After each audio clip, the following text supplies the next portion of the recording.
நீங்களும் கடல போட்டிருக்கீங்களா? உங்கள் வீட்டு கடல தோட்டத்தில் ஒரு செடியை பிடுங்குனா 50 கடல 100 கடல இருக்கணுமா? அப்படின்னா இந்த வீடியோவை ஸ்கிப் பண்ணாமல் ஃபுல்லாக பாருங்கள்.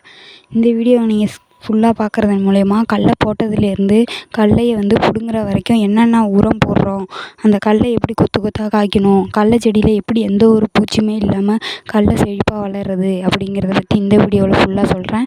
வீடியோ ஸ்கிப் பண்ணாமல் ஃபுல்லாக பாருங்கள்.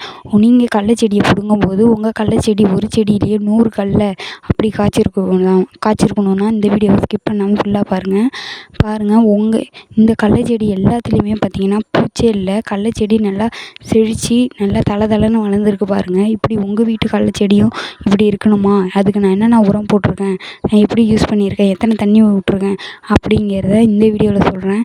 வீடியோவை ஸ்கிப் பண்ணாமல் ஃபுல்லாக பாருங்கள். இந்த வீடியோ பார்க்குறதுக்கு முன்னாடி இந்த சேனலுக்கு சப்ஸ்கிரைப் பண்ணிட்டு ஒரு லைக் பண்ணிட்டு போங்க.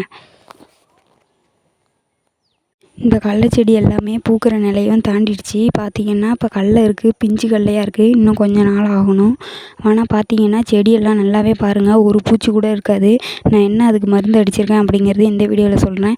எத்தனை டைம் மருந்து அடிச்சிருக்கேன், எத்தனை டைம் களை வெட்டியிருக்கேன் அப்படிங்கிறதையும் இந்த வீடியோவில் சொல்கிறேன். பாருங்கள், இந்த செடி எந்த ஒரு பூச்சியுமே இல்லை. அதே மாதிரி இந்த செடி பாதி பூத்துருக்கு பாருங்கள். இதெல்லாம் பூக்கிற நிலையெல்லாம் தாண்டிடுச்சு. ஆனால் பாருங்கள், ஆனால் பூச்சிங்கிறதே இல்லை. செடி எப்படி தழன்னு கொடியாக மாடு கூட இந்த கடல கொடியை சாப்பிடும்போது இது நல்லா செழிப்பாக இருக்கும் பாருங்கள். இந்த கடலைக்கு பார்த்திங்கன்னா நாங்கள் ஒரு ஈடு கூட இன்னும் களை வெட்டலை பாருங்கள்.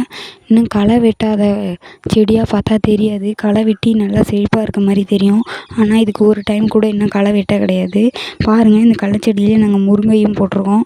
முருங்கை பெருசானதும் அதையும் ஒரு வீடியோவாக கண்டிப்பாக எடுத்து போடுறேன்.